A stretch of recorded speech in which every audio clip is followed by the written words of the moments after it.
Testing. Hello? Hello? Testing. Testing. Hello? Hello? Testing. Testing. Hello? Hello? Testing. Hello? Testing.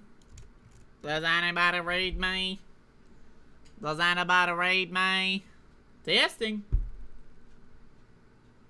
Is anyone home? Anybody? Hello? This is the Above It All program for Tuesday. It's a motherfucking Tuesday episodic installation of the Shitcock, also known as the Above It All program. So, everybody, how are you going? I got a show here for you. We got Max the dog, who's currently being a dog. Maxie, why are you fucking throwing blankets in the air? Oh, God. So, this is the Above It All show. Today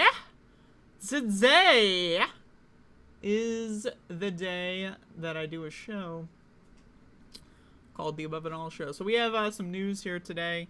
I've got, like, a lot of fucking stories, like, open, right? But I don't know how many of these I'm going to get to. So, there you go. We'll see. I got coffee. Still drinking my coffee. I got some water. Drinking some water. You got to stay hydrated, everybody. It's extremely important. All right. So, there's sometimes, you know, where I'm, like, reading the news and, like, I understand Americans fundamentally are stupid creatures, right? That don't even understand the language that they purport to speak, really. But, like, so, okay, Donald Trump indicted, right? He's probably going to be walking into the courtroom, like, sometime now, as I'm recording this. And we have a poll presented by Fox News here. Nearly half the country supports Trump federal indictment, but believes politics were involved. Now, I have a question for you. Does anybody know how to fucking speak the English language? They believe politics were involved. Yeah. No fucking shit, dude. I mean, okay, first of all, we're talking about a former president, okay? We're talking about a former president stealing nuclear documents, bragging about it, and selling them, you know, to the highest bidder. That's fucking political. Literally, like, and also, the entire fucking justice system is political. No shit, it's politically involved. Now, again, I know that this is not the crux of this poll here, but this shit pisses me off. Because, like, you know, you have Republicans that are like, well, it's political. It's political. Well, no fucking shit, it's political. Like, do you even understand what the word political means? We're talking about a political act indicting someone, anybody. Anyone getting any charge is political. Why? Because the justice system operates on what? Law. And law is written by who? Politicians. It's all motherfucking political.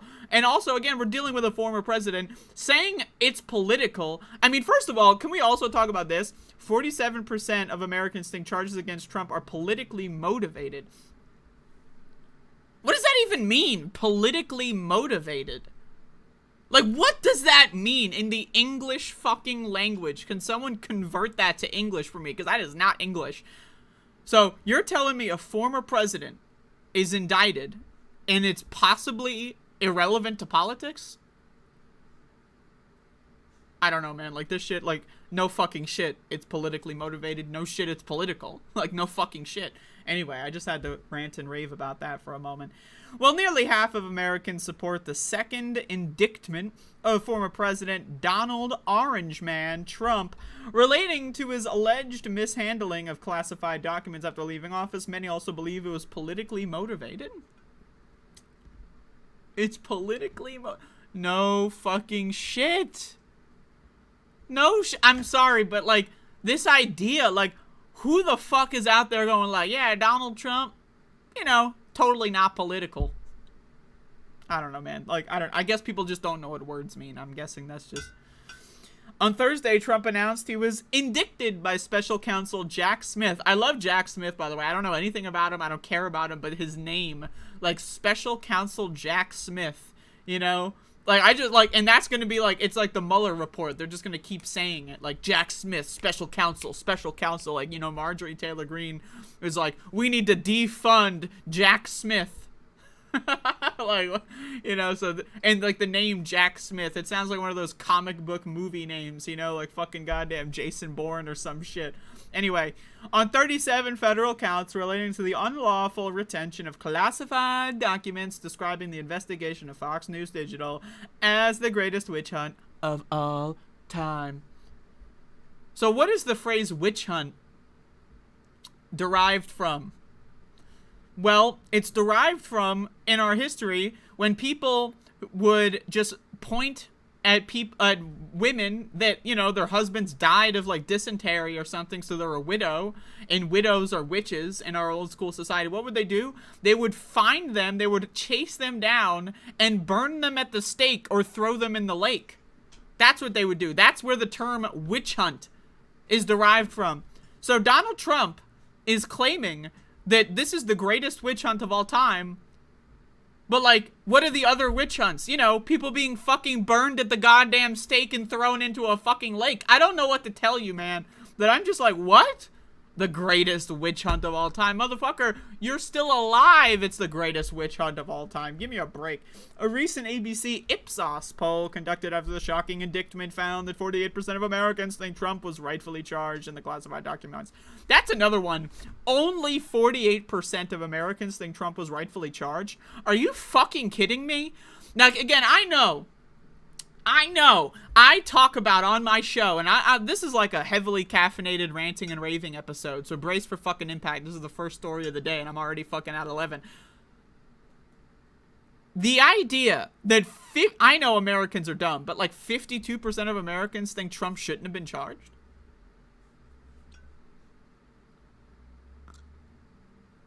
What? What? The guy is on tape! They recorded him admitting to his crimes. He is on tape saying, I committed a crime. Look at me. I'm a criminal. And 52% of Americans are like, I don't know, man. Oh, God. Americans are fucking stupid. 86% of Democrats and 45% of independents say they support the indictment, while the majority of Republicans, 67%, disagree with the charges against Trump. How do you disagree? What's the disagreement? Like, I'm just curious. Like, what's the mechanism or argument behind the disagreement? You can't just say, I disagree. Like, you're the motherfucker at Uncut Gems and walk away. Like, I need an argument here. What do you disagree about?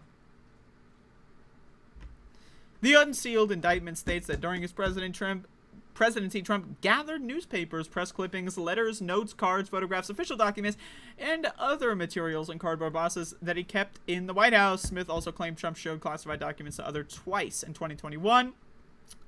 According to the poll, 47% of Americans think charges against Trump are politically motivated. Again, no fucking shit. That should be 100%, but whatever. 37% said they do not think that politics are driving the investigation. Like, I mean, are you a fucking idiot? Are you dumb? And 16% do not know. Like, can we just, like, next time we poll people and they just say, I don't know, can, like, we just dispatch, like, a fucking, like, I don't know, social worker to their house? Like, how the fuck do you not know? Like, how the fuck has Donald Trump been in the political fucking discourse for, like, what, going on fucking 8 years now, and you just don't know? You just don't fucking know. I don't know. Who's Trump? I don't know anything. Like, Jesus fucking Christ. Like, my God, man. Like, what the fuck do we do with these motherfuckers? About 42% of Americans believe... 42% of American? What the fuck, Fox News? 42% of American? Did a fucking AI write this article? You little fucking what the fuck? Alright. Believe the charges are very serious. Well, 28% do not think the charges against the former president should be taken seriously. These are two different things. Like, these are two different things. Very serious. That's describing the nature of the charges.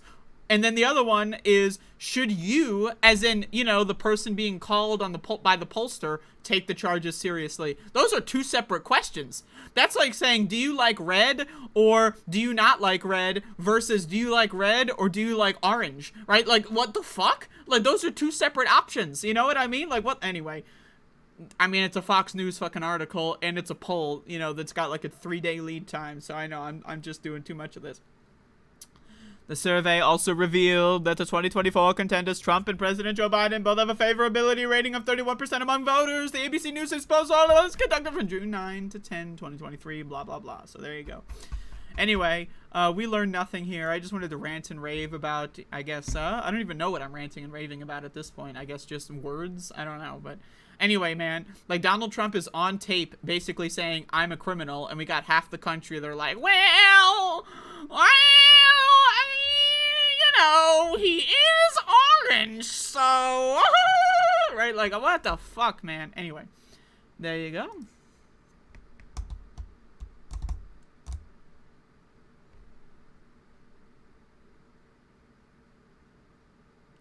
Better than Lincoln, maybe. That's one of my favorite Trump quotes. Is when he's like talking about how great he is, and he's like, many people are saying better than Lincoln, but I don't know about that one. Like, like in his mind, he knows he's better than Lincoln, but like he's like, well, you know, flip of a coin, who's better? I don't know. It's hard to say. Oh, Jesus Christ. All right. What else do we got?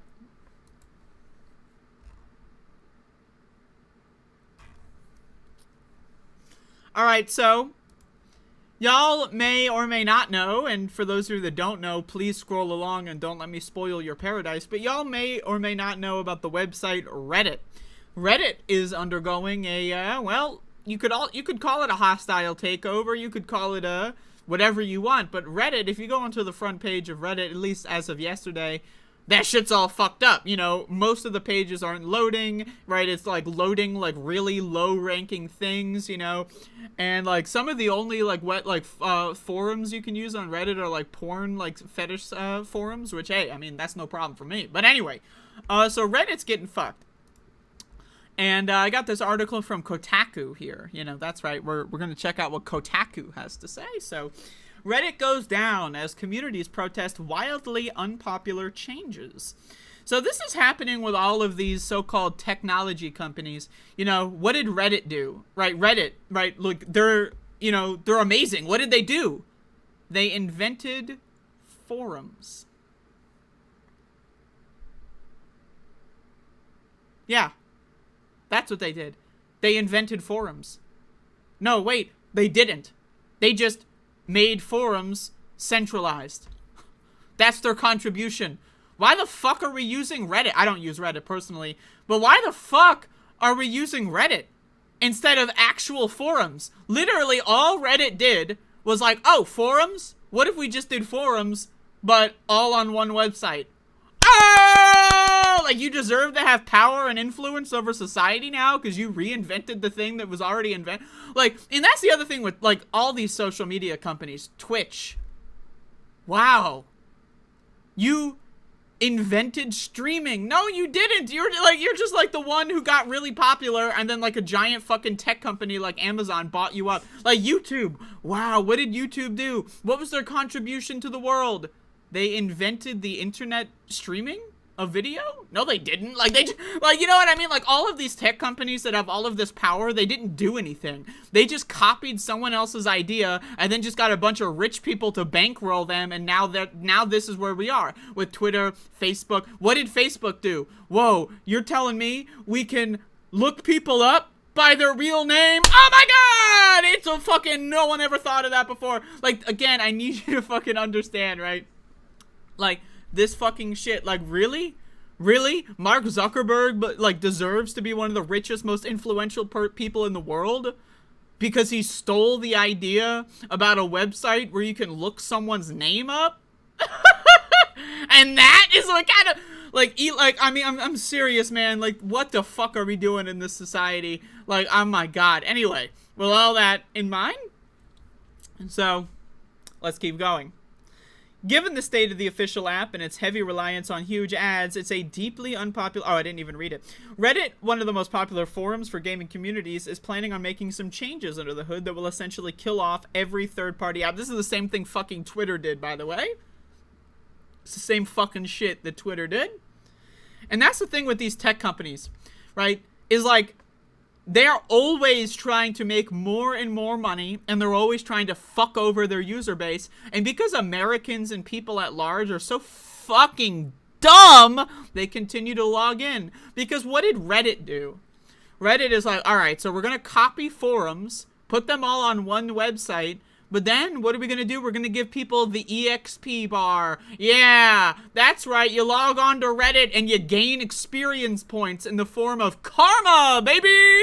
Right? Can you imagine, right? And there are people out there, like, literally right now, they're, like, struggling. Oh, my God, I've been collecting my karma for 7 years, and now Reddit's going to fall apart. My karma! My karma! Like, they're fucking World of Warcraft addicts. You know what I mean? You ever see these motherfuckers? These Reddit mod motherfuckers, these guys, they're like, look at my karma, bro. Like, happy cake day, bro. Like, you ever see this fucking shit? It's cringe as fuck. It's cringe as fuck. You see this on all kinds of websites. You see it on YouTube. You see it on Twitch. People are like, oh, I've been using this website. Oh my god, look at me. I got my EXP bar. Like, Jesus fucking Christ. People fall for the most basic ass fucking gamification schemes. Like, I swear to God, how dumb does a motherfucker need to be to waste their life on Reddit because it has a fucking experience point system? Jesus fucking Christ. Anyway. Alongside big subreddits like our best of sports, music, pics, and videos, I'm very upset that it's pics and not vids. You know, you got pics and videos? What the fuck? Should be pics and vids. You know what I mean? Like, come the fuck on, man. Anyway, a number of the most popular gaming subreddits have either confirmed they're taking part. Now, for those of you that don't know what the fuck's happening, and I still haven't explained it properly, Reddit moderators, right, unpaid by the way, they spend their lives doing free work for a website that gives them no money, have the ability to make their forums private, which means you cannot access them. And so what happens is all of these Reddit mods are protesting Reddit, and they're making all the big subreddits private. And so that means, and they're all doing it in tandem. It's a mass protest, and so that means you log on to Reddit, you can't use any of the forums you want to use, therefore you're going to log off, therefore people are not going to see ads, therefore Reddit's theoretically going to lose money. But the other aspect of this is, how long are these people going to keep this up? Because unless they do it indefinitely and or forever, it's not going to do shit. Like, you ever see these, does anyone remember these, like, social media protests where, like, people, like, you know, like, remember when Elon took over Twitter and then people are like, I'm not going to use Twitter for a week. Wow, nice protest, dude. Like, you ever see this? I'm not going to do this for a week. So unless you do this indefinitely and or forever, instead of this, how about instead of using the private feature, delete the motherfucking subreddit? How about that?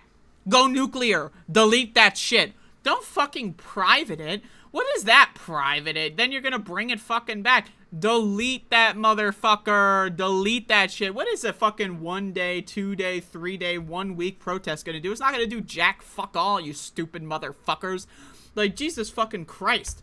But anyway, I know gamers are fucking stupid, so we'll see how this goes. But that includes r/gaming with 37 million members, r/PS5, and its 3.5 million members, r/Minecraft, and r/WoW. Meanwhile, mods at r/PC Gaming are asking users for their input before making a decision.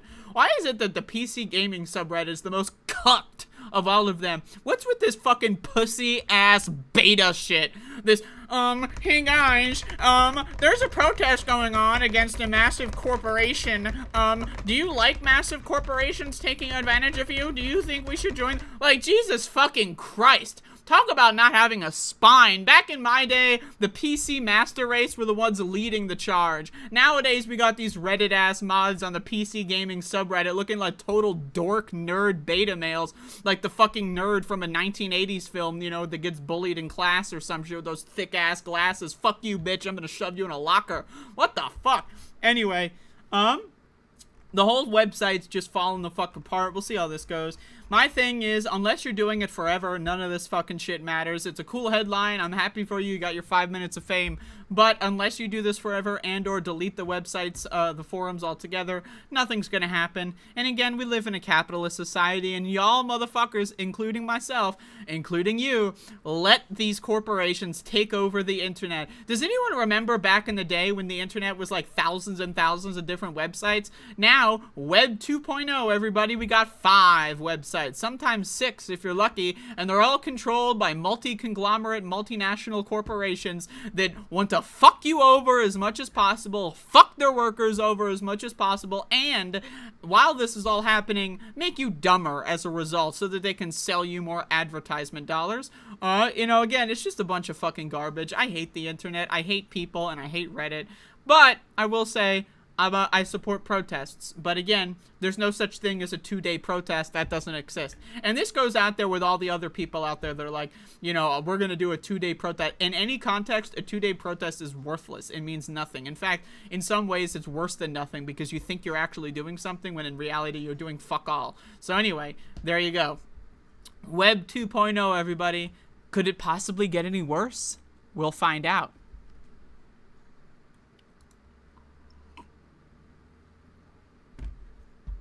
So there's your Reddit section.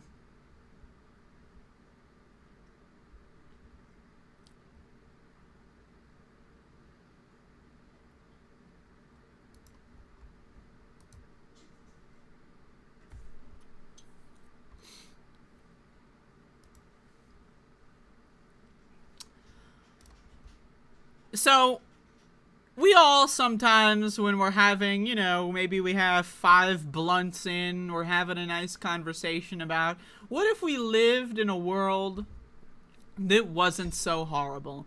And during these blunt rotations, sometimes we come up like, what if we what if we banned homelessness, man? Like, what if we made it so that, like, it's illegal to not have a house, man? It's like, well, what did you do, man? It's like, oh, we'll give them houses, man. Like, wouldn't that be cool?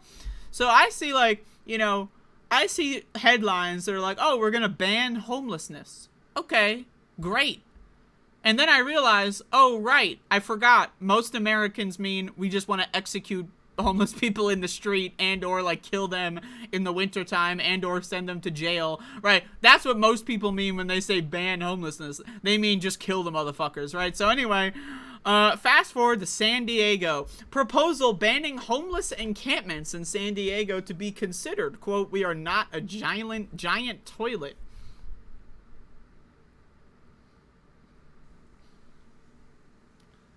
Okay. So there was, part 1, there's homeless people. Part 2, we're not a giant toilet? I don't know, man. I'm seeing signs of schizophrenia at play. I don't know. Whoever said that, I suggest looking into the medical field, possibly getting a mental health professional to come help you out. Homeless people existing has nothing to do with you seeing giant toilets. Are you on like a drug of some kind? Like, why are you seeing giant toilets? What the fuck are you talking about? Anyway, city council members in San Diego are considering a proposal to ban homeless encampments from public property amid years-long frustration over the city's mounting homelessness crisis. By the way, all of this, I just need you to know, it's cheaper to give homeless people housing than it is to hire a bunch of cops to go fucking beat the shit out of them. I'm just saying. I'm just being honest with you. If you actually wanted to ban homelessness, what you would do is maybe you would use eminent domain instead of stealing property from black people for once. Maybe you steal it from those rich, gentrifying cocksuckers, right? Take some of those high-rise apartment buildings and condominiums and give them to homeless people that need a place to stay. How about that? That's the way you ban homelessness, motherfucker. You don't fucking buy a bunch of cops, give them a bunch of guns and hoses, and have them beat the shit out of homeless people. Where do they go? Where the fuck did they go? Like, I'm serious, like, there's two options here. If you want to ban homelessness, there are two options. There's no middle ground. Either you're advocating for a genocide of the homeless people, killing them or, you know, forcefully ejecting them from the place. Or two, you give them a house. It's not that complicated. There's no middle ground. Like, giving cops more money and more fire hoses, that doesn't solve homelessness. How does that fucking solve homelessness? What the fuck? You have two options. Kill the motherfuckers or give them houses. That's it. Those are the two options. The city council is expected to debate the proposal submitted by City Councilman Stephen Whitburn. On Tuesday, the proposal seeks to prohibit homeless people from camping on public property if shelter options are available. Now, this is the big one. This is the same thing with, like, you ever see this, like, abortion shit? Life of the mother. You ever see these guys? Well, you know, it's like at the life of the mother, you know, it's like, you know, rape and incest, you know. Who the fuck is going to be in charge of determining if shelter options are available? What does that mean? Now, I hate to burst your bubble out here, folks, but most homeless shelters, now, not all of them, just to be clear, not all of them, but a large percentage of them are money laundering schemes by rich people. What that means is they buy and operate a homeless shelter so that they can get headlines, look how great we are, we're buying a homeless shelter. Then 5 to 10 years down the line, they sell the fucking property to like a fucking sports arena or an apartment complex or some other fucking shit. And also, a lot of these so-called homeless shelters are worse than sleeping on the streets, right? In a lot of instances. Now, again, I'm not saying all of them are, but I have experience talking to homeless people, asking them questions, you know, having in-depth conversations with homeless people. And from those conversations that I've had, I have gathered that a lot of homeless shelters are fucked up. You go there, and what do? There's no resources available, right? There's barely any food available. There's barely any room. Usually it's like a giant gymnasium with, like, you just have a sleeping bag, you sleep next to people. That's no way to live, right? A lot of the times in the summer, right, air conditioning breaks down, it gets really hot. You know, again, CO2 is a problem when you got 500 people in a gymnasium, right? So again, I'm not saying all homeless shelters are bad, but we need to fucking understand that most of them, they're not actually really doing anything. It's, you know, it's more like a containment location. And you know what? Whatever happened to people's right to walk around in public? Can we talk about this? Like, why the fuck are we criminalizing people from walking around in public? What is camping? What is that? What is camping? Well, we've seen people call the cops on people for being homeless. No tents. Just sitting in a park bench, and then they get fucking, you know, they get fucking beaten or tased by police under camping laws. Yeah, sitting on a park bench is camping. Look it up. There's multiple instances of police say, sorry, you're not allowed to camp here, to someone sitting on a bench. So again, the plan has received support from San Diego Mayor Todd Gloria, who seems to be a neo-Nazi, who emphasized the need for safe and hygienic sidewalks, parks, and canyons in a string of... Canyons? What the fuck? Canyons? Yeah, those things that go great together. Sidewalks, parks, canyons. What? Well, you ever walk down the sidewalk, cut through the park to enter the canyon? Do we not know? What the fuck is a canyon, motherfucker? Canyon? Really? We're just walking through the park on our way to the fucking canyon. Like, someone is pissing off into the fucking canyon. I mean, honestly, though, that sounds fun. I'm down to piss off into a canyon. Sign me the fuck up. And also, I've never been to San Diego. Do they just have canyons hanging? You just walk around San Diego. Oh, look, there's the canyon. How many canyons are in San Diego? What the fuck that it's to the point where it's as common as a sidewalk, a park, and a canyon? A canyon? I'm just for my own sake, let me just look up. What is a canyon? Like, this seems like there's no way that this is true. A deep gorge, typically one with a river flowing through it. Okay, that's the definition of a canyon. How many canyons are in San Diego? More than 150 canyons. Oh, Jesus. Alright. I guess there's a lot of fucking canyons. I mean, what the fuck does that even... How the fuck are there 150 canyons? Anyway, whatever. I mean, I've never been to San Diego, okay? I'll take the L on that one. But whatever. Let's keep going. Quote, they expect to be able to walk on the sidewalks unobstructed. They expect to be able to get their children to school safely. Like, what does that mean, safely? As if homeless people are, like, a threat against your children. Like, what? Like, oh, I'm trying to get, like, okay, so what are we discussing? Oh, we're discussing homeless people, right? I'm trying to get my kids to school safely. Now, first of all, what the fuck? We're talking about homeless people. Second of all, are you blogging? Third of all, how about, that sounds like your own damn problem. You decided to have a motherfucking kid. How about you fucking get them to school safely? What the fuck does this have to do with homeless people? Oh, I know. It's because these people think homeless people are intrinsically evil, violent, and dangerous. Yeah, because the moment someone can't pay their rent, they become a fucking criminal. They become a serial killer. The moment someone falls behind on a mortgage payment, yeah, they just snap. Just like that. They become Ted Kaczynski or whatever the fuck. Whatever. Who knows? Right? Like, are you fucking kidding me? This idea that homeless people are inherently violent, criminal, like they're gonna fuck your kids up. What?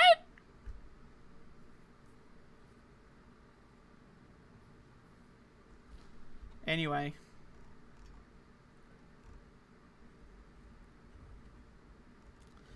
There you go. We're gonna ban homelessness, folks.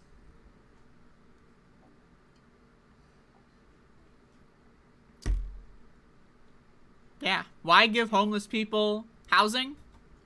I'll tell you why. Why not? I mean, why not? I'll tell you why. The only reason homeless people exist is to make poor people feel like they have something to lose.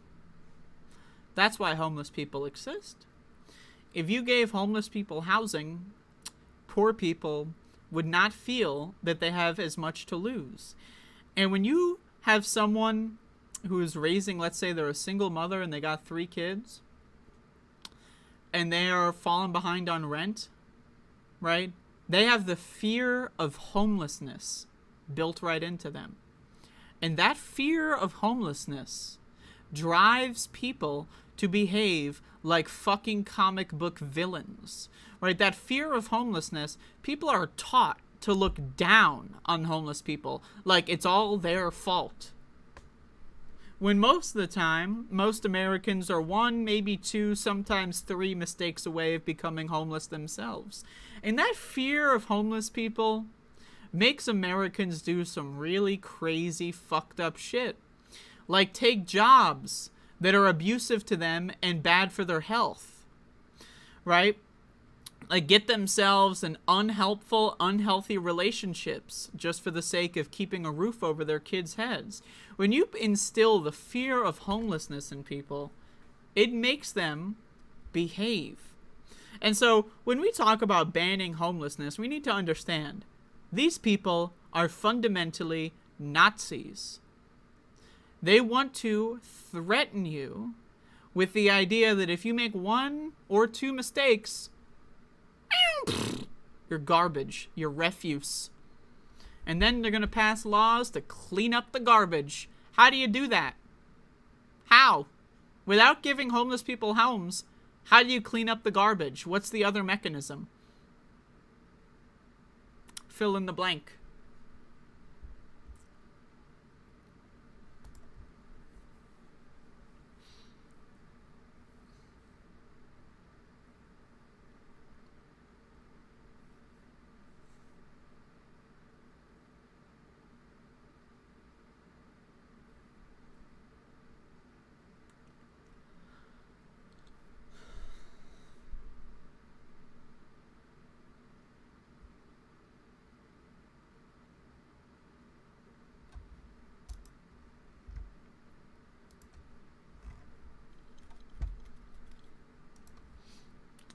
I'm going to say some pretty radical stuff in this segment, so bear with me. There's an article that I saw that is saying obesity changes the brain with no sign of reversibility, expert says. And I want to say that obesity does not change the brain. Now hold the fucking phone for a goddamn second. Sugar changes the brain. What is obesity? Obesity is a result of eating sugar. This blaming obese people thing has got to stop. Obesity is a second order symptom of sugar addiction. Step 1, you become addicted to sugar. If you are addicted to sugar for a long enough period of time, you become obese. Obesity doesn't cause anything. Obesity is a symptom. So the idea that obesity changes the brain is fundamentally bunk science. So why do they say that? Because the phrasing obesity changes the brain puts the onus on you, the individual. And it also drives a wedge between obese people and toffies. What is a toffee? Thin on the outside, fat on the inside, which is how most people's bodies are. You genetically have a predisposition to where your fat deposits are likely to go first, right? And a lot of people, their fat accumulates on their body visually, you know, the big bellies that we see in obese people. And a lot of people, you see the fat accumulate on the inside, around their organs, most notably their liver, their heart. So I want to show to you, before I read this bunk science article, I want to show you 2 statistics. Nearly all Americans fail to eat enough of this actual superfood. Now they're hiding it here, but fiber, what is fiber? Fiber's vegetables. Fiber is vegetables. 5% of Americans eat vegetables.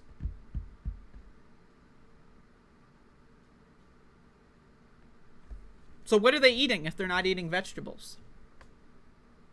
They're eating frozen food, fast food, processed food. Here's another statistic. So what happens when most people don't eat fiber and they eat a bunch of sugary, high fat, high salt, high sugar meals? What happens? Only 7% of American adults have good cardiometabolic health. Metabolic syndrome is the #1 precursor to diabetes, as well as other illnesses. What is diabetes often referred to as the disease of obesity. 93% of Americans have the #1 precursor for diabetes. And yet, you see articles say it's just the obese people. Just the obese people. It's just the obese people. It's not you. It's just the obese. And you know what this does? It makes people judge fat people. Is being fat a sin? Most people think so. Why? Because they're fucking stupid. They're fucking stupid. You are taught from a young age that fat people are funny and they deserve to be mocked. You see this in television. You see this in culture. You see this in school. You see this all over the place in society. Fat people are funny. Let's make fun of them. Did you know that 20% of kids, children, we're talking about fucking 5-year-olds, 8-year-olds, and 12-year-olds, children. 1 in 5 children have non-alcoholic fatty liver disease. What is that? Well, fatty liver disease was originally found to be the disease of alcohol.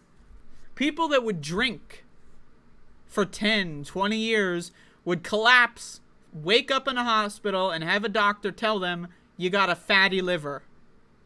It's going to kill you if you don't stop drinking.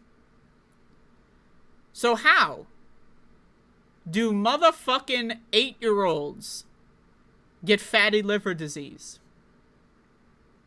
from the juice boxes, from the cereal, from the Pop-Tarts. Because parents, we have normalized a culture of child abuse in this country, feeding kids drugs and poison that permanently alters their brain. Okay? Obesity doesn't do fuck all to your body. Obesity is a second-order symptom of the root cause, which is sugar addiction. So when you see all of these motherfuckers, obesity, obesity, obesity, it's not obesity, motherfucker. That's called a coping mechanism. Statistically speaking, this headline applies to 93% of Americans. But I ask you, are 93% of Americans obese? No, it's only about 60%.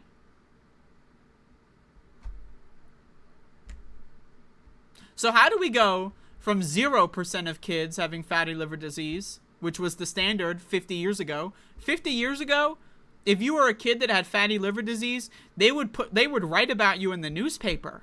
You would be a scientific, like, people would, like, fly or ride trains to the hospital you're staying at to study you if you were a kid that had fatty liver disease. Now, 1 in 5.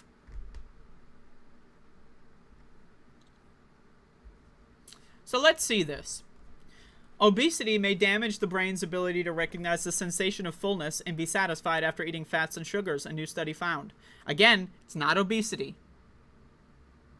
The sugar industry covers up, just like the tobacco industry covered up the dangers of cigarette smoke.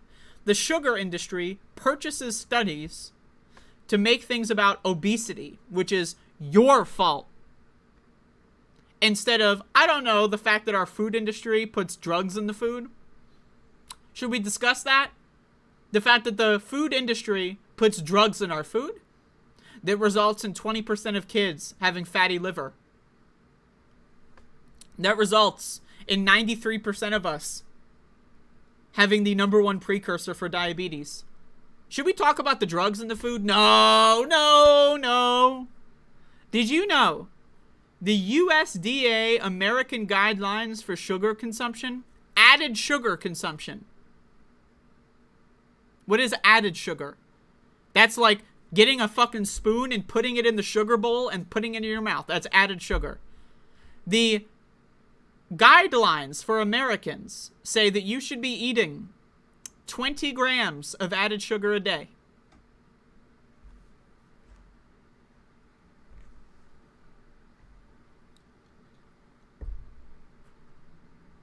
What?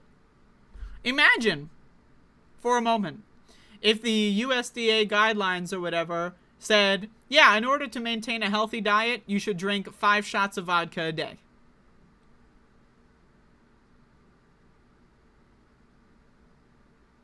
What? What? Healthy guidelines would be 0.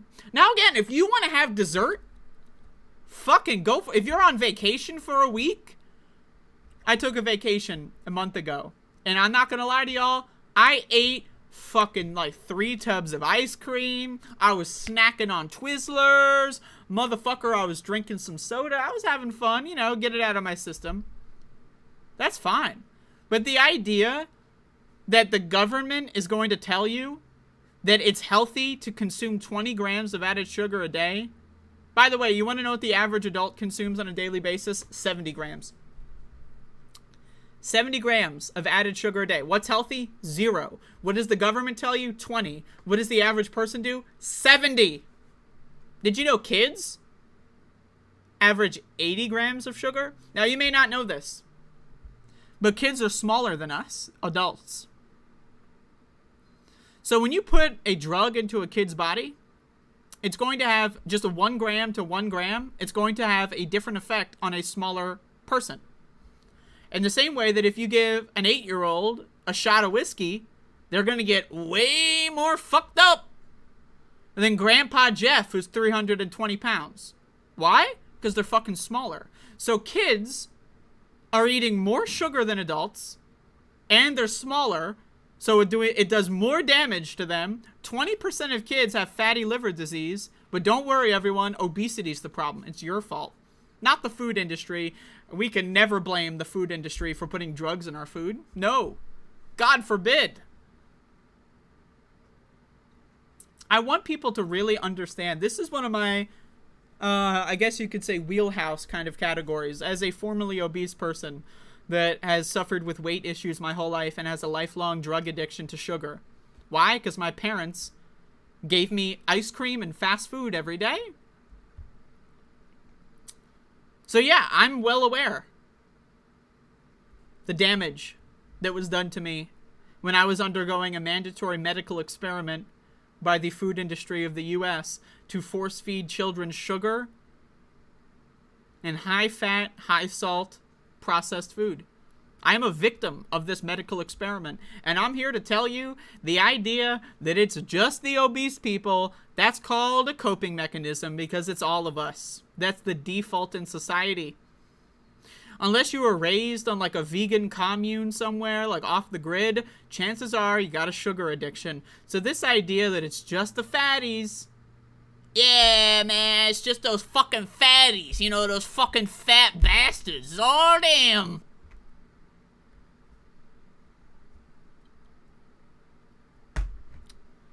Further, those brain changes may last even after people considered medically obese lose a significant amount of weight, possibly explaining why many people often regain the pounds they lose.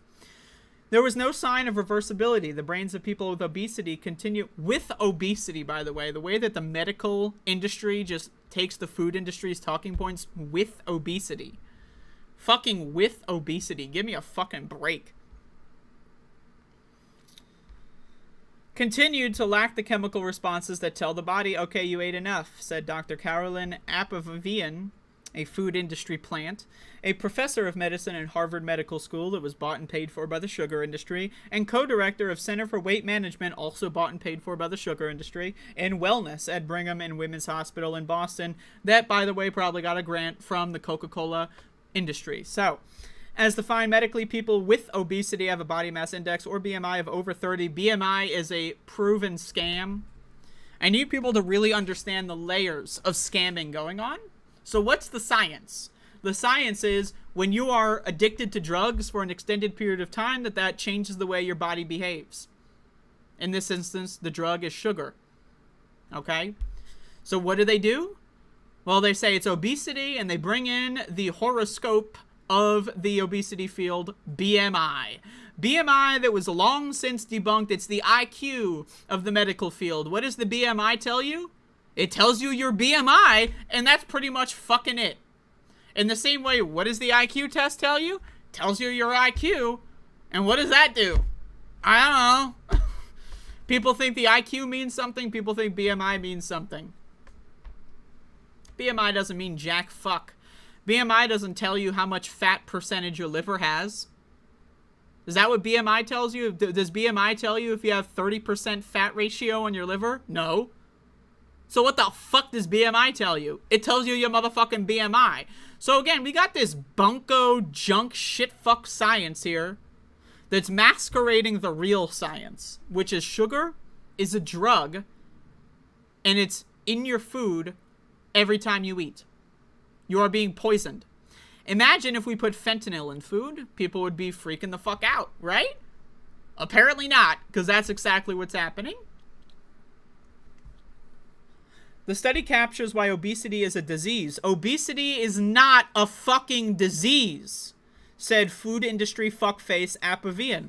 Obesity is a fucking symptom of a disease. The disease is drug addiction, and the specific drug is sugar. The disease is an addiction to sugar. That is the motherfucking disease. And I'm sick and tired of these fucking articles, people reading this shit, and then their takeaway is, well, I'm not obese. Fuck those fatties.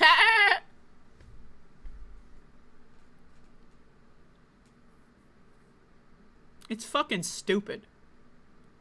This whole fucking argument, this debate, this conversation, whatever you want to call it around food in this country, is fucking stupid.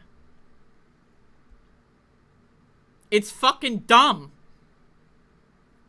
It's dumb. You got a bunch of dummies that sold their soul to Coca-Cola. By the way, did you know the American Diabetes Association gets the bulk of its funding from the sugar industry, with the bulk of that funding coming from Coca-Cola? The American Diabetes Association. You know, the guys who help draft government policy, they're funded by the soda industry.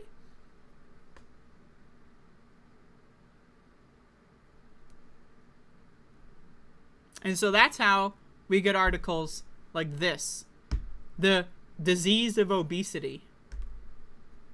What? This would be like, you know, when people are diabetic.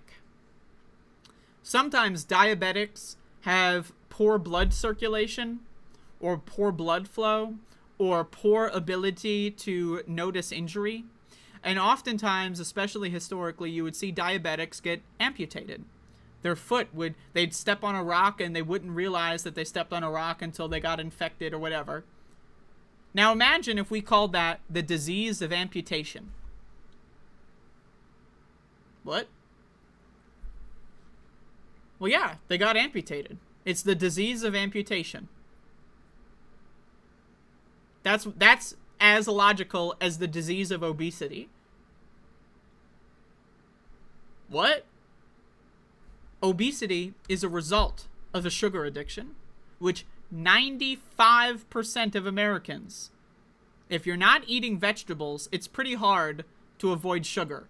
Like, find out what food, tell me what food doesn't have sugar in it, but also doesn't have fiber in it. Like meat? And what is the bulk of meat treated with? Chemicals, nitrates. A lot of meat is coated in sugar as well. Just think about it. Think about it. This is some fucking bunk science. The study is very rigorous and quite comprehensive, said Dr. Dumbfuck Mix Shit for Brains, funded by the soda industry, a professor of metabolism and medicine. Wow. A professor of metabolism really is going to tell us how obesity is the problem. Not metabolic health. It's obesity. Where do these people get their monies from? You can find more about this if you'd like. I just hate this. I hate everything about this situation because it's all lies and it's all gaslighting. It's the same shit with the cigarette industry, the tobacco lobby. It's the same shit with the fossil fuel lobby that funds science that says, don't worry, guys. Fossil fuels don't cause climate change. No way, bro. No way. Fossil fuels and climate change. What? Cigarettes and lung cancer. Come on. What are you, dumb? Sugar and obesity? Come on. That's magic. You're telling me if you eat sugar, you become obese? Get out of here. Give me a fucking break. And I want to, real quick, in fact, I'm just going to leave this up. I want to talk about the inverse. Real quick. Just a little pin, an amendment, if you will, on this segment. Have you heard of this, healthy at any size bullshit? Now, that's another coping mechanism. I'm telling you this right now. This healthy at any size, plus sized, we're all healthy. That's some motherfucking bullshit. Like, I just want to cover this for a moment. Because as obesity is becoming mainstream, because sugar addiction is already mainstream, and most people have a genetic predisposition for gaining fat externally, you often see people say, obese, I'm healthy at any size. Now, again, I'm not necessarily telling you that body positivity is a bad thing, but what I am saying is that you should not be happy to be obese. You should not be happy to be fat, because that is a defeatist victim mentality. Now, I say this as a formerly obese person. I used to be 260, 70 pounds. I stopped weighing myself when I got super fat, you know. I didn't want to know. But the last time I weighed myself on the way up was 265. So, I know what it's like to be fat as fuck. All right? I can tell you that. And you cannot be healthy when you're fat as fuck. I'm telling you that. Now, I will say that there are obese people that are healthy, that have a good metabolism. You can eat a shitload of food, and it can all be healthy food, and your metabolism can be great, and you can still be obese, and you can be healthier than most skinny people. That's possible. It is very possible for an obese person to be healthier than a skinny person. Extremely possible. Okay? That said, you should always strive to be as healthy as possible. And again, what happens also when people want to lose weight? Well, there's an entire industry of scam artists that lie to you about how to lose weight as well. You ever hear of the term calories? Calories are another scam invented by the food industry. What do calories tell you? Calories tell you how many calories are in the food. That's it. Now, some people think calories equal energy. That's a conspiracy theory, unproven. How do they measure the caloric value of a food? They blow it up inside a box and find out, like, they put a number on it? That's literally, I'm not shitting you. They just do something where they blow it up in a box and measure the energy reading. Now, you may note that a box is not the human body.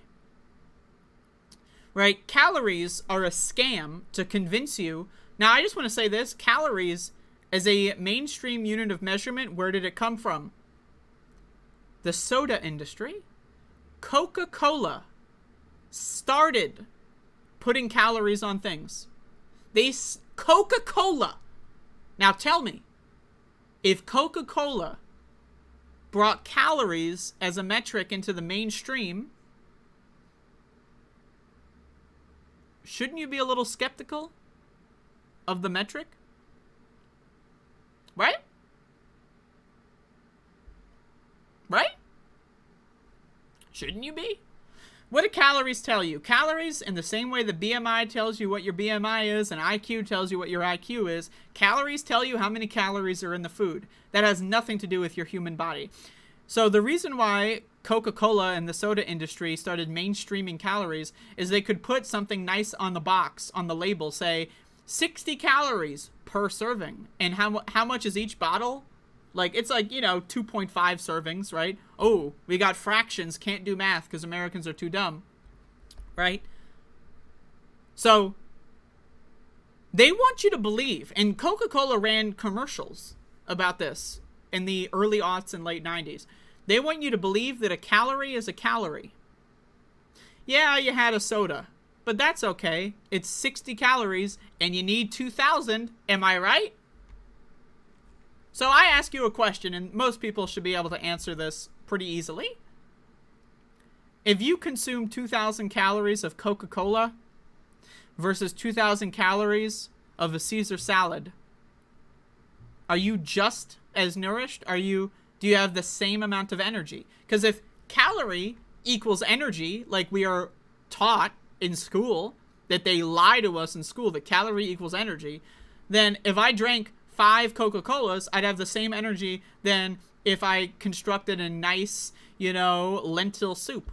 I would feel the same. My body would be as energized, right? Now, most people understand salad and soup is a lot healthier than cola, but how is that possible? If a calorie is a calorie, how is that possible? Oh, right. It's because calories are also junk fucking science. A calorie tells you how much energy it gives off when they blow it up in a box. Here's another question for you. Do you understand what the gut microbiome is? Did you know that there are billions and trillions of bacteria that live inside of you?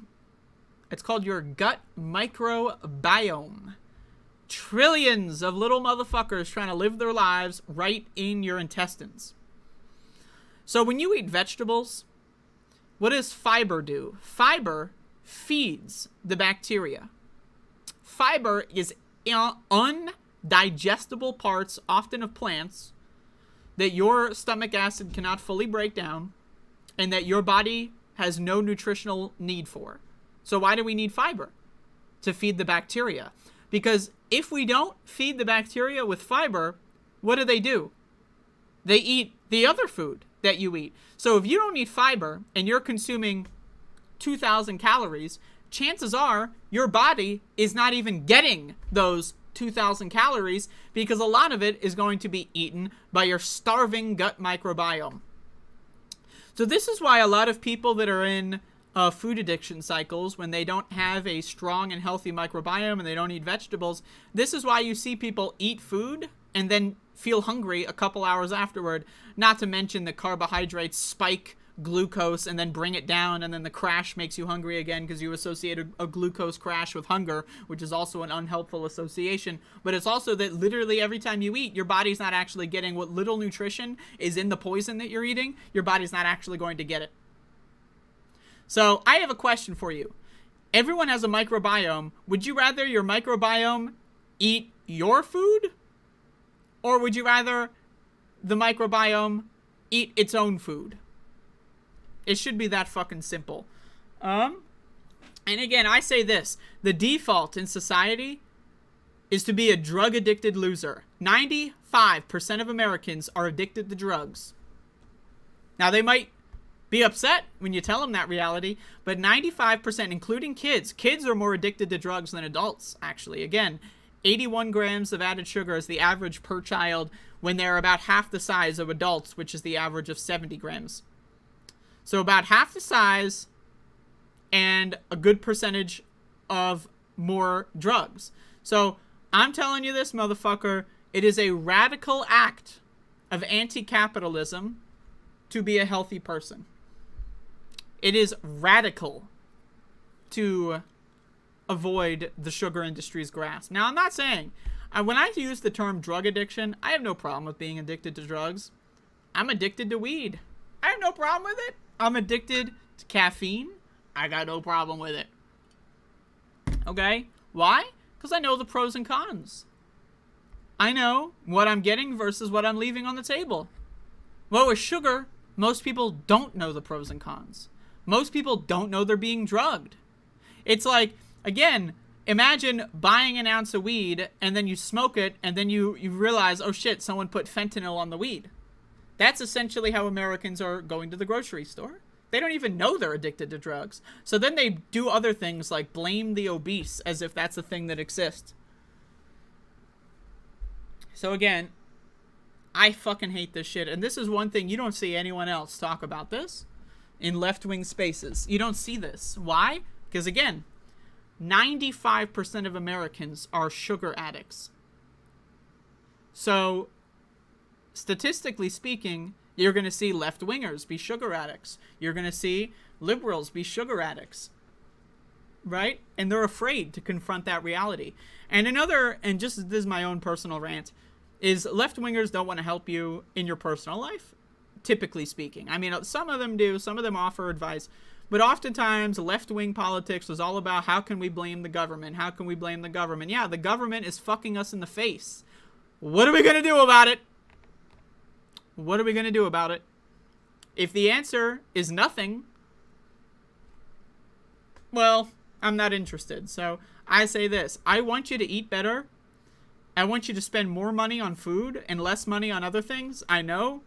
I'm aware of how difficult that can be. But I need you to understand, as someone who over the last 3 years, 4 years even, I lost count of how long ago 2020 was. I made the decision that I'm not going to, again, I'll have little moments where I eat a lot of sugar, just like a bender, that's what I call it. It's like you take a week off, or, it's the weekend, baby, let's drink all day. I do that. I go on sugar benders now and then. But I made the decision that I want to get healthy when it comes to food. And I spent more money on food to the point where I didn't have much money for other things. And it was worth it. Why? Because I felt better. I felt better. Mentally speaking, I felt better. Physically speaking, I felt better. I had less back pain, less joint pain, just from losing weight. That's one thing that weight does.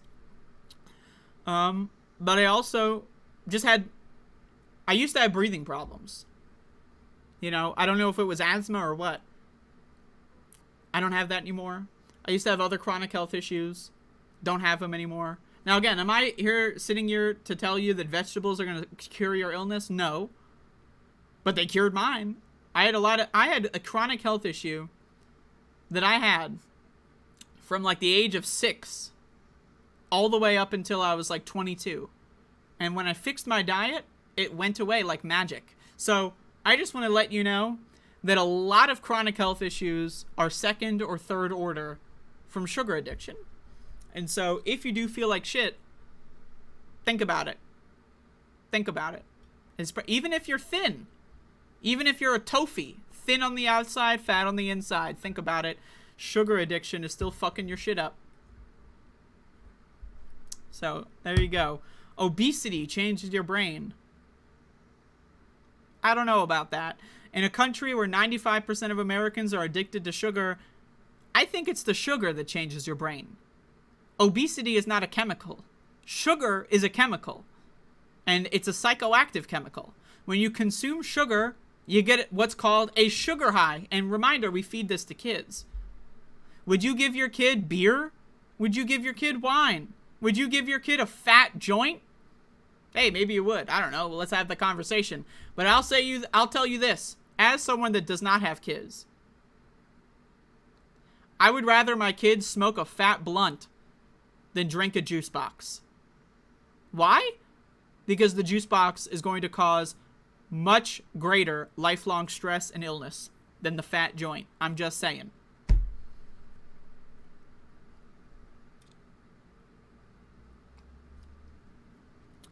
Boondocks Dragon says, I felt sick for days and then suddenly felt better than ever. I was fighting stage 3 breast cancer at the time. The dietary change was mine. I want to touch on this. And this is, the term holistic has a lot of negative association because of scam artists. But I consider myself someone who's very knowledgeable. I'm not a doctor. I didn't go to medical school, whatever. But I consider myself very knowledgeable in holistic treatments. And I can tell you, I have had family members go to the hospital. And I've seen what they feed them at the hospital. You ever see this shit? Ensure. You know about Ensure? They feed this to cancer patients. Ensure. What is Ensure? It's a milkshake with like 30 grams of sugar. They feed that to cancer patients. Now, did you know that sugar accelerates cancer? And did you know that fasting, what does fasting do? It promotes autophagy. What does autophagy do?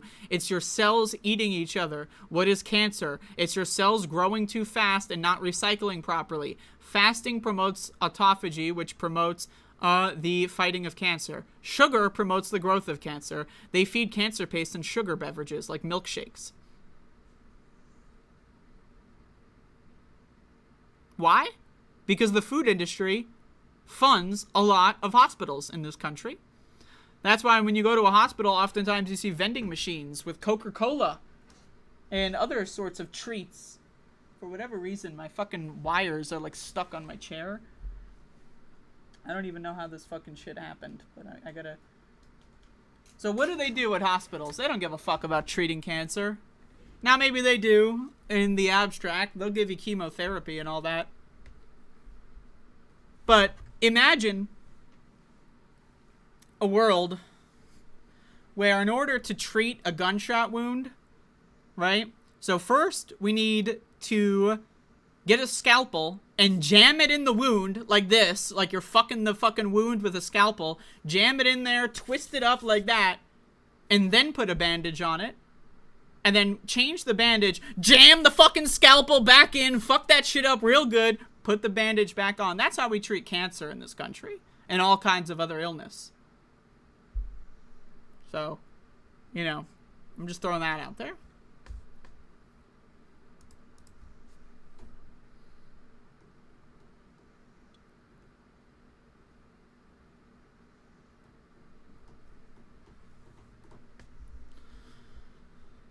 Oh, Jesus fuck.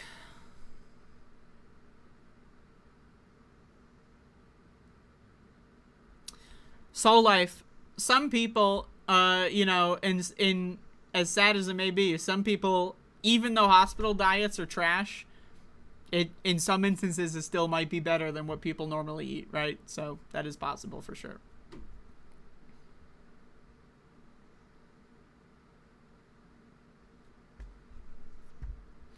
Am I keto? I've done keto before, but I eat too many noodles. I like spaghetti too much. I can't stay that shit. But I do keto now and again.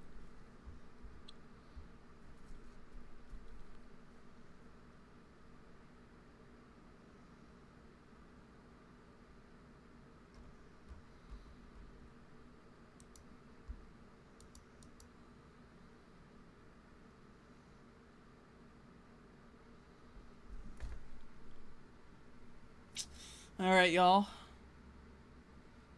Intermittent fasting trend must be harmful, question mark.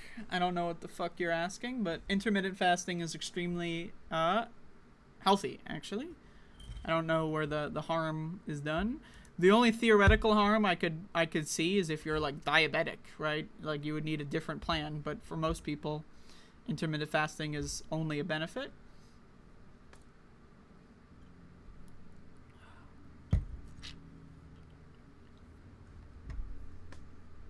Oh, by the way, I just want to jump on salt for a second.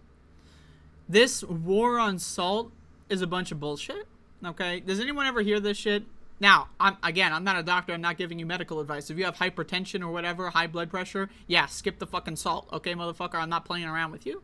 But you see a lot of people think that, like, salt is intrinsically unhealthy and that the more salt is in something, the worse it is, which is not the case. Now, in most instances, it's the sugar that's the problem. Sugar plus salt. Again, it's chemistry, right? When you consume multiple substances together, they'll affect it differently than on their own or individually.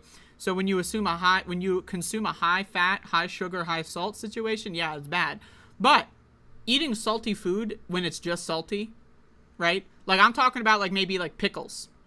Great example. I love pickles, okay? Pickles are great.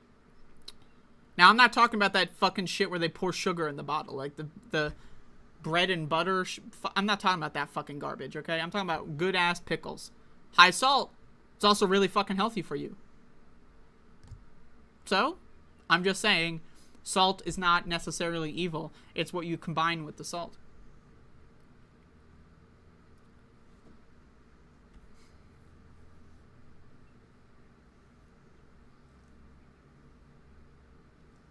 Anyway, let's keep going. I got some more shit I need to talk about here. God damn, what time is it? It's already fucking 11:30. Motherfucker.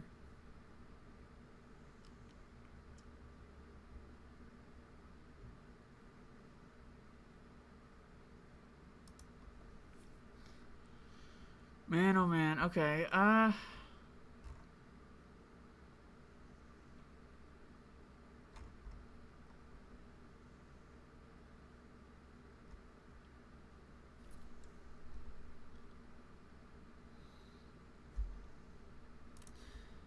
separate but equal. You ever hear this term? Yeah, you know, if I were in charge and I had beautiful Aryan babies, I would not want them to go to school with black kids, right? Separate but equal. I'm not saying that they're worse. I just don't want them together, right? Well, separate but equal is back in the mainstream, everybody, because they're doing the same fucking shit again with transgender people. More say birth gender should dictate sports participation. I don't hate transgender people. I just want them to be as far away from my kids as possible. I don't hate them. I'm not afraid of them. No, it's not that. I just don't want them around my kids. Separate but equal. Right? It solves all of our problems, right? I'm not saying they're worse. I'm just saying, wouldn't it be great if we didn't have them around? Now, there's a lot of people watching this video that may think, sports, sports, woo, woo, sports, everybody. Oh, it's not fair. It's not fair, goddamn sports. Oh, goddamn sports ain't fair. Really? Wow. You know how you can tell very easily if someone knows anything about sports? If they complain about fairness in sports. If someone complains about fairness in sports, you know for a fact they don't know shit about sports. Now, I will say this as someone that doesn't care about sports.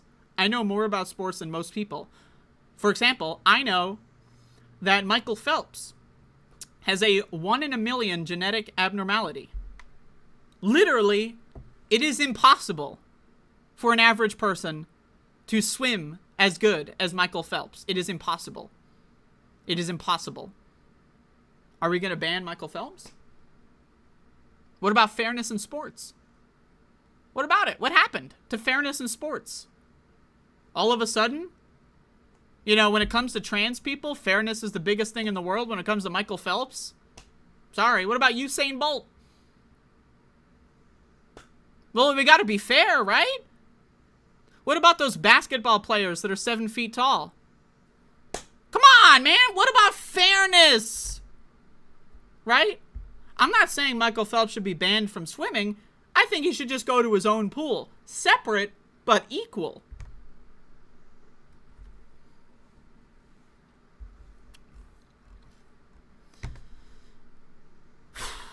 A large majority of Americans now, 69%, a larger majority of Americans now than in 2021 say transgender athletes should only be allowed to compete on sports teams that conform to their birth gender. Likewise, fewer endorse transgender athletes being able to play on teams that match their current gender identity, 26% down to 34%. Now, I need people to really understand this. Sports are inherently unfair. It is impossible to have a sport that is fair, especially when it comes to kids. You know how they do sports in school? It's based on what grade you're in. Did you know that? Now, sometimes, let's say if someone's held back for a couple years and they're like 15 in 7th grade, they might change it up. But it's based on what class you're in, what grade you're in. Right? And I don't know if anyone... I know people often try to memory hole their own childhoods, but does anyone remember this thing called puberty? Do you remember that? Puberty. Sometimes people go through puberty when they're 9 years old. Sometimes people start puberty when they're 14. What does puberty do? It changes the hormone balance of your body, which results in changes to your body, such as muscular strength. So you're telling me kids' sports steeped in fairness, they don't judge people by what percentage through puberty they're going through? Wouldn't that be a fair way to do it? How can you have someone who started puberty 4 years ago competing with someone who's not even started puberty yet? How can you do that? It's not fair. It's not fair. What about the fairness? The fair. It's not fair. Where's the fairness? I need people to understand that... Now, I say this all the time. Most Americans are disgusting, uneducated, hateful, evil fuckers. That's the average American. I would put that at 80+%. So it's no surprise that 70% of Americans hate transgender people. And I need you to understand that this is a hatred of transgender people. Anyone that says, well, I don't, whatever on the transgender, whatever, but the sports, they hate us. I need you to really understand. They hate us, and even worse, they're fucking pussy bitches, and they're afraid to say it to our fucking faces. So they hide it behind this separate but equal bullshit.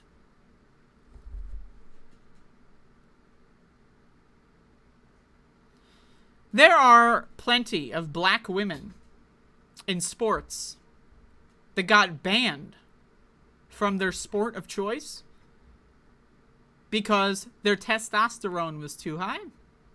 Yeah. Cisgender black women banned from sports because their testosterone was too high. Right? So these reactionary, hate-fueled campaigns don't just affect transgender people, they affect black people, and they affect cisgender people. So when you hear someone say separate but equal, because that's what this is. All it is separate but equal. That's all it is. This idea that sports need to be fair. I mean, I know we live in a country where 70% of people believe in God. So magical thinking is not, you know, outside of these people's day-to-day lives. But the idea that kids' sports can be fair in any motherfucking way, and that it was fair until the trannies came along, give me a motherfucking break. Like, it's just so stupid. It's dumb that we segregate sports by gender. It's dumb that we segregate sports by age and not, you know, any other scientific measurement. It's dumb that people think sports are fair, and it's dumb that people are pretending like sports have anything to do with whether or not people have equal rights. And you know what? This same thing happened with black people in major sports leagues in the 1950s. When baseball, for example, first started allowing black people to play for major teams, what was the outrage? Well, black people are, they're giants. They're savages. Look at their muscles. They're so big and strong. It's unfair to the precious white people. Now, people that don't know their history wouldn't know that, but it's the same argument that we're seeing now.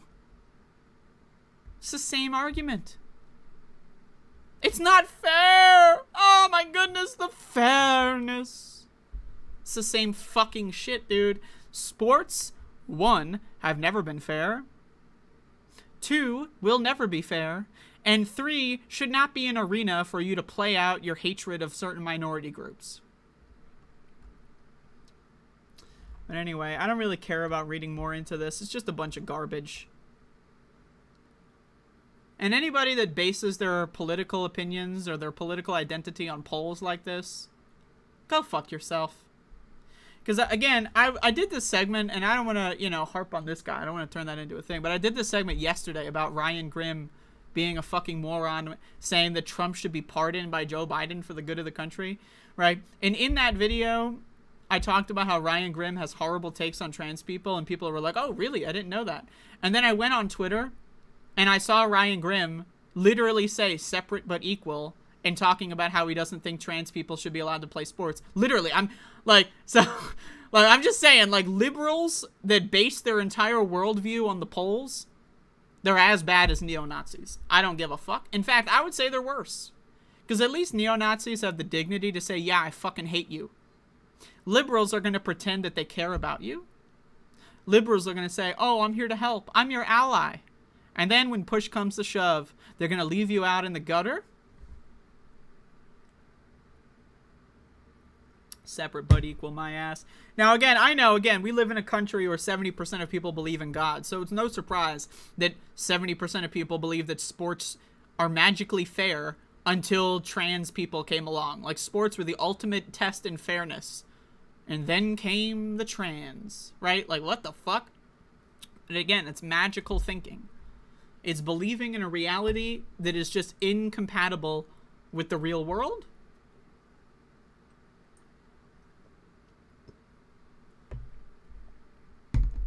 And that's just all it is. When someone says separate but equal, what they really mean is I fucking hate you, but I'm scared of the reaction that I might receive if I tell you up front that I hate you. That's what it means. So when one of these motherfuckers says, I don't hate transies, but I'm not racist, but black people shouldn't be allowed in sports, I'm not transphobic, but trannies shouldn't be allowed in public. Like, whenever you see this fucking shit, you need to understand these people are as fickle as a fucking tumbleweed going through a sandstorm, okay? These people don't have political beliefs. They don't have beliefs in general. These people are clout chasers. And people always ask, how did the Holocaust happen? How could everyday regular people just let it happen? How? We're watching it. 70% of Americans hate trans people. We're watching it. It's going up in real time. It's going up in real time. Right? What is the gap? It's like 7-point gap? So like, what, 63% of Americans hated me? And they never met me. They've never spoken to me. But they hate me. And now, that was 2 years ago, now it's 70%. They hate me just for being alive. Jesus fucking Christ. It's ridiculous. And then the people that claim to be allies, the moment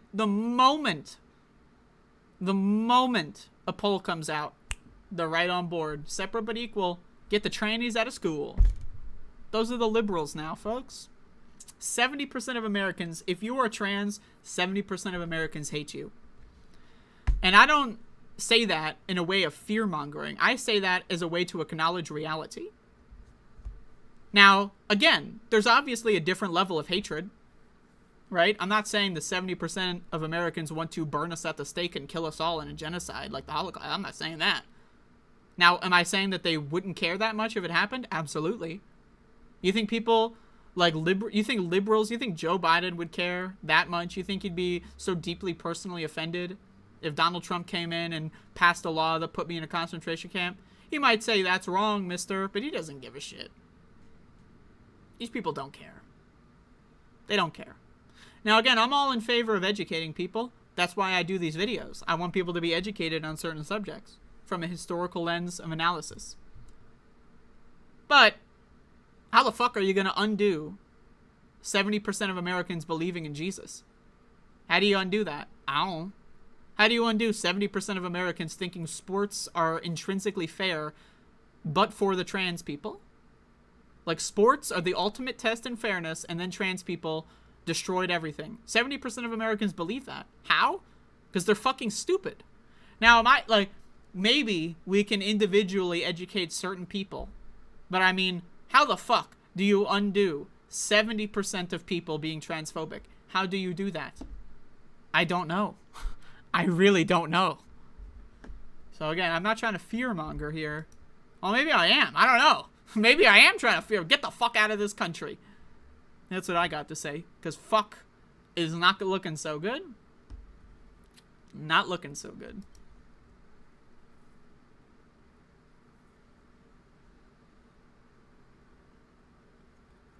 So anyway, that's my show for today. Q-cock! Queries, emphasis on queer, comments or concerns. HMU. Everybody?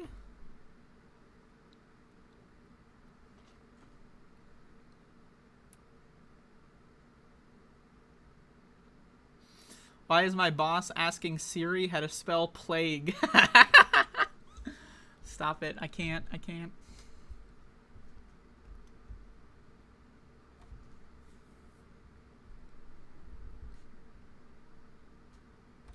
Yeah, on the subject of people like Ryan Grimm, like, I hate when shows like The Majority Report bring this guy on and, like, respect him because, like, I want there to be, like, this is the problem with mainstream media, is everyone's buddy-buddy, everyone's friends with each other, and they can't ask each other critical questions at all.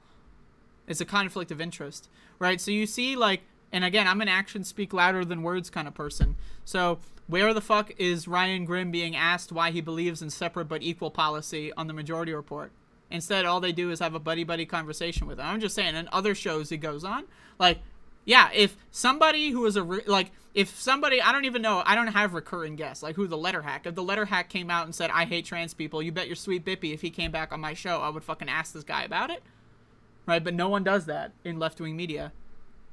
Because if you ask someone a critical question, canceled, you're canceled. Because people can't fucking appropriately react to criticism. You criticized me? Oh my god, I'm canceled. Oh my lord. It's fucking bullshit. I just hate this shit, man.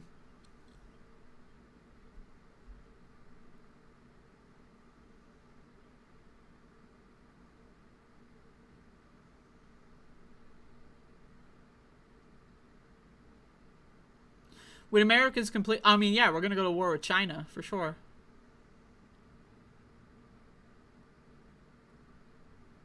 Well, TYT is also fucking like, I don't mean to offend anybody. TYT is as transphobic as Ryan Grimm, which is to say, really fucking transphobic. TYT, again, as fickle as a tumbleweed in a fucking sandstorm. When a new poll comes out, Anna's like, all right, let me take a political test and change my opinions. Every time a new poll comes out, Cenk is like, oh, new poll.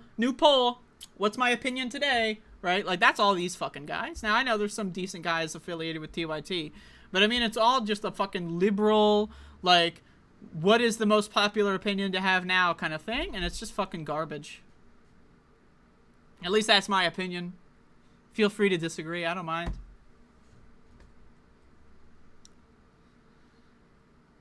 I didn't see that reel on. Feel free to send me a link. I'll check it out.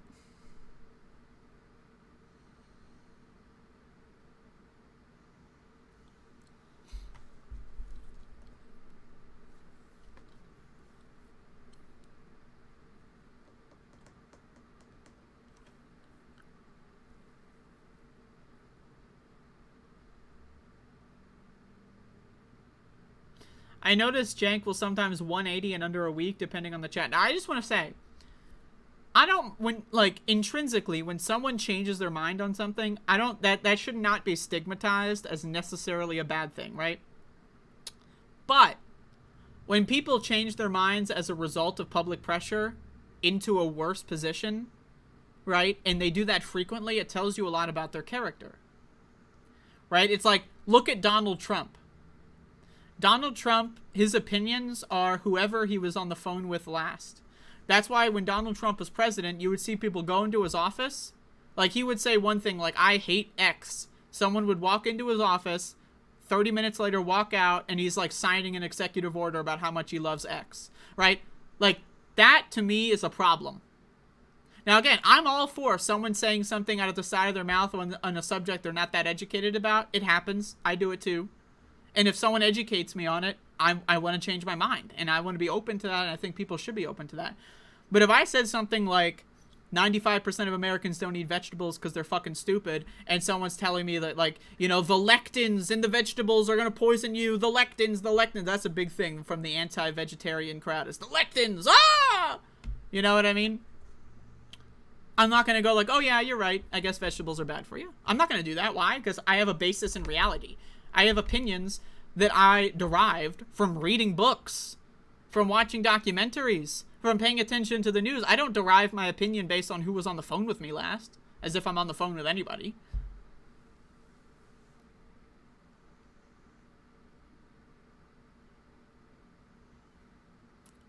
Yeah, I was watching this guy, I don't know if you heard of him, this letter hack person. Watched this stream. The YouTube algorithms recommended this stream to me. I go in there, and everyone's a mod, and then I get banned. We need a complete and total shutdown on letter hacks until we figure out what the fuck is going on. Let me just tell you. Believe me? Do I have any opinion on AI machine learning tech? I am 100% in favor of AI machine learning. I think it's one of the coolest things in the world. I've been interested in AI for a long time, like since I was a kid. I love sci-fi. I love reading about AI. Of course, the major critique is that, you know, it's all being bought and paid for and owned by corporations. Like, you know, the company OpenAI? You know, they're the guys that made ChatGPT, which is really popular. OpenAI started off as an open source AI platform. Then what happened? Elon Musk bought it and made it private, closed source. But they kept the name OpenAI. So we have a company called OpenAI that's actually a closed source private company by Elon Musk, right? So, and that's a huge fucking problem. That said, I personally believe that AI is more powerful than the corporate entity as a concept, okay? And what I mean by that is it's a genie in the bottle or in a toothpaste back in the tube type situation. I think once we hit a singularity point, which I don't know, could be 10 years for all we know, I think that AI is going to not be able to be contained by corporations. You know? I don't think corporations are powerful enough. I should say. I don't think corporations are powerful enough to keep AI closed to only their benefit forever. I think AI, just all technology, right? What did the internet do? It made piracy easier. Piracy's still illegal. You can still download any movie you want at any time on the internet. It's illegal. You can still do it. Right? And I think that AI is going to be in a situation like that, where corporations are going to try to own it, but it's almost impossible to do that. And then all you need is one open source AI, and that's all. Like, and what does the AI do? It learns from other AIs, and that's where you hit a singularity snowball position. So I just want, I think AI is a good thing, and I think one of the things that I noticed on the left too, because the left has this group think problem, where it's like leftists are afraid to say things that are unpopular amongst leftists, right? Like, for example, food is a big one. Religion is another one. Like, you ask any random leftist online what they think of Christianity, and you're gonna get like, I know a lot of great Christians, and you ask any leftist about like fucking cryptocurrency, and they're gonna be like, it's really bad, and I know everything about it because I'm smart, but it's really bad, and it's all bad. You ask any leftist about AI, and they're probably gonna be like, AI art is bad, because it's bad, and it's AI is the worst, and the Terminator, you ever watch AI is really bad. Like, a lot of left-wingers, they don't make their own opinions, especially when it comes to technology, right? They just don't make opinions. They wait for a bit, and then they just copy whatever the popular opinion is at the time, and the people that speak first are the ones that are usually the most ignorant, so people make their opinions known first. Those are going to be the ignorant ones, and then everyone else marches in lockstep. So you see a lot of anti-AI bullshit in left-wing channels, and I think I think it's dumb. I think these people don't know what the fuck they're talking about, and I'd prefer if they just shut the fuck up on it. That's my opinion.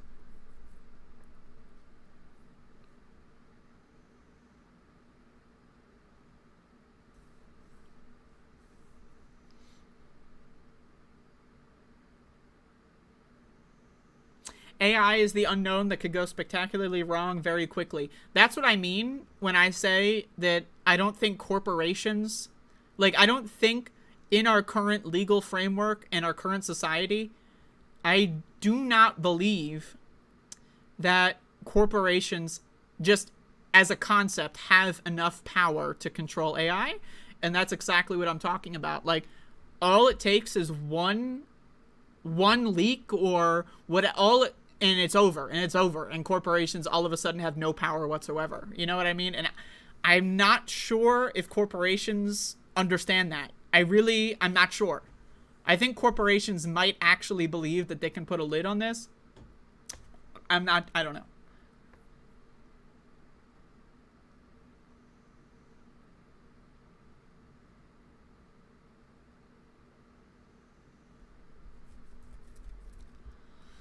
Well, Realon, people losing their jobs has nothing to do with AI. Like, AI is a scapegoat in the same way that immigrants are a scapegoat. And I'm not trying to necessarily say that those are one-to-one comparisons, but they want to fire people anyway. Like, corporations, they want to fire people anyway. They're going to come up with any excuse in the book to fire people. Like, there is no way that, like, okay, you're going to ban AI, right? And then corporations are going to not fire people, right? Like, that's not a thing, right? You have to actually regulate the power of corporations, which our government's never going to do. And so as a result of that, people just want to find a scapegoat. Let's ban AI. Let's ban AI. I remember I was watching the Majority Report, and I saw this fucking thing where Emma was having like this passionate rant about how, like, the only moral and ethical thing to do is to ban AI. And I'm thinking, like, Jesus fucking Christ, man. I mean, like, has she read a single paper on it? Like, probably not, but I don't know if she still believes that, but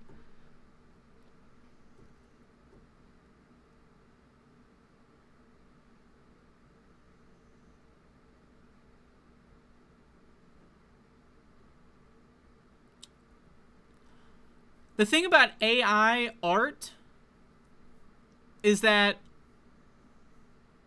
who cares? Like, who fucking cares? AI art, great. And? Like, I'm an artist. I create art.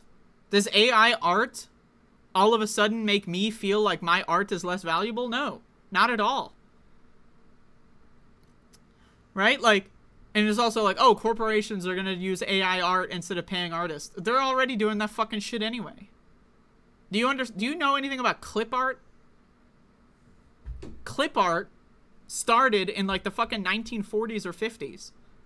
And that's like AI art, all the criticisms of AI art is just all the criticisms of clip art in the 1950s. And then you had in the 1980s and 90s when computers started happening, all of a sudden clip art started being everywhere. And then corporations stopped paying artists because they had like a floppy disk with 5,000 free clip art images that they could put on their articles. It's the same arguments. Clip art is bad because people lose jobs. What does that have to do with fucking clip art? You know what I mean? In the same way that I don't give a shit that clip art exists. It's not going to affect me and my art. I don't give a shit that AI art exists. Doesn't affect me. I'm not an AI. Now again, I can look at AI art and think, wow, that's pretty fucking cool. But it's not the same as looking at an artist's, painting or whatever the art they're making. Music, movies, television, whatever, video games, whatever art they're making. It's a different thing. And the same way that clip art is different from a fucking Vincent van Gogh painting. It's a different fucking thing. So I don't know. All the criticisms of AI art to me just seem like incoherent, like whiny baby bullshit. And I say this with all due respect. With all due respect, people make opinions before they do research. I don't. I'm the opposite. I'm built different. I do research and then make opinions. Most people, whatever they hear first is their opinion until they do research, and research might not come for dozens of years.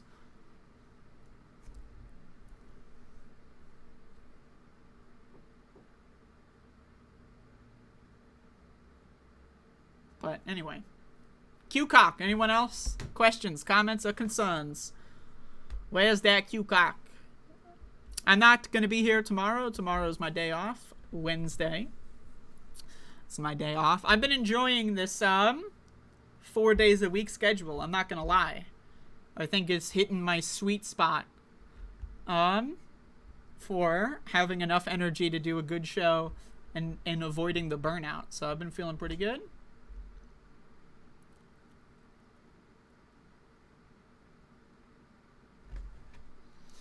Am I still planning on doing interviews in the future?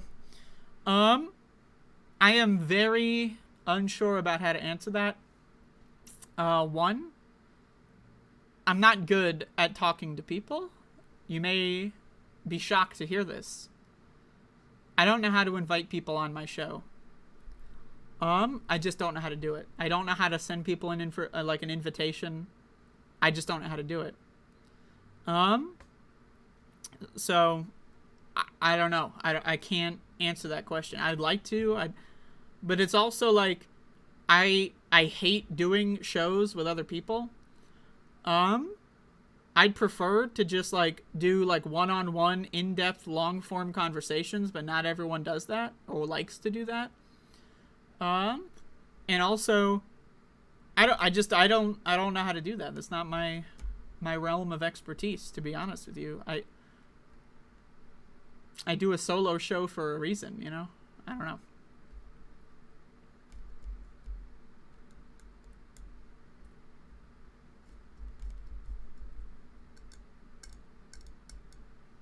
What kind of art do I do? Well, one type of art that I do is I create levels for video games, including but not limited to the brand new level set that I made for Chex Quest, folks. Chex Quest, the hit 1996 Doom clone, Chex Quest.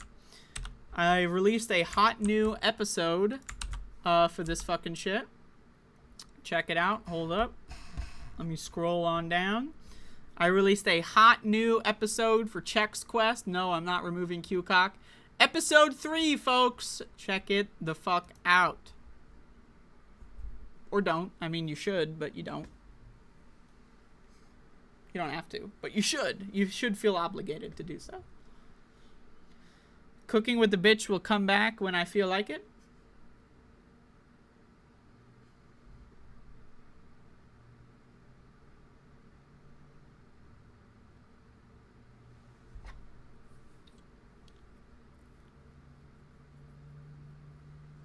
Yep, I have these. If anyone wants photocopies, I got this fucking shit.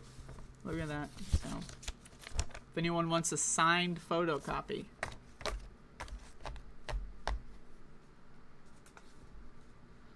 Inviting people to do an interview is only awkward when they say something besides yes or no.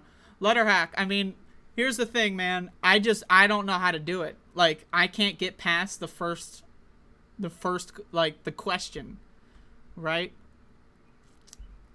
Like, if I had somebody that was willing to do 100% of that work, that would be great. But then the problem is then the interview itself suffers because there's like a level of like unfamiliarity. I don't know, maybe I overthink this shit. Who knows? Probably just overthink it.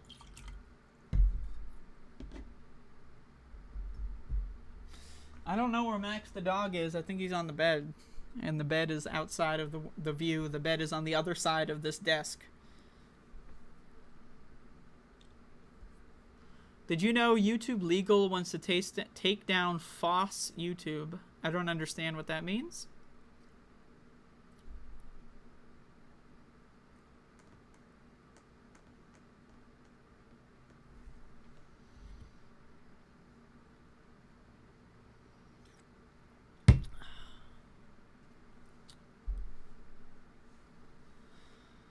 Free open source private YouTube. Like, is it like a browser extension? Or is it a separate platform that like embeds YouTube videos? I don't know. Yeah, YouTube fucking sucks. Every one of these tech companies fucking sucks. Anyway, that's it. That's all I got. I don't know how to, I don't know. Y'all are like, ooh, you should invite people on the show. I don't even know how to end my own show. You want me to talk to other people. I don't even know how to turn my own stream off. And you're thinking I'm mature and emotionally stable enough to have a conversation with another person? And I don't even know how to shut my own stream off, something that should be easier than starting it. Should be easy. Just press the button. I don't know how. No one told me. There's no manual out there that says, like, you know, how to be a streamer. You know, easiest ways to turn your stream off without it being off. There's no, like, class I can take on this fucking shit. So, yeah.